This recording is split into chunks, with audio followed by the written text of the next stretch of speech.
still resonates with you, I'm not going to take that away. We don't need to make meaning all of the time.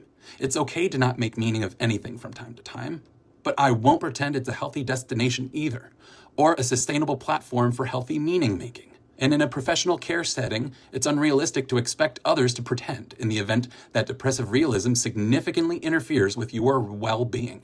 If you are feeling as delusioned and if the rug has been pulled out from under your beliefs, you are not alone. And if you've been affected by religious or spiritual trauma, you are not alone. You deserve a worldview that includes both pain and possibility. I may be no expert on religious and spiritual trauma, but I know people who are and are deeply passionate about this. The Reclamation Collective, for instance, is a 501c3 organization centering survivors of religious trauma and spiritual abuse by curating virtual support groups for those navigating deconstruction and reclamation on their healing trajectory. They have a clinician directory full of bright folks who commit their work towards studying and working with religious and spiritual trauma. And then there's this secular therapy project, whose purpose is to help connect non-religious or secular persons who need mental health services with outstanding mental health professionals, such as psychologists, psychiatrists, counselors, social workers, and others. There are an abundance of ways to search for counselors, and many times you can also toggle options on some of the other mainstay platforms in a way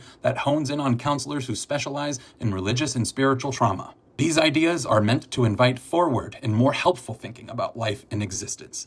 Period. If you're left in disarray over this and if these ideas disrupted your paradigm, I'm not confident that was my responsibility to begin with. However, if you want to hold me accountable in the comments, then I also ask that you leverage that same demand for accountability to those who sold you some of these ideas in the first place. And if you're still holding on to depressive realism and are moved to comment, my request is to please ask yourself this. If nothing matters, how does this content matter to you so much? And by the way, it's okay if it does matter.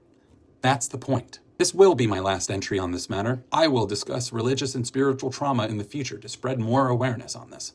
If you enjoy mental health content from an evidence-based perspective, consider subscribing to my channel.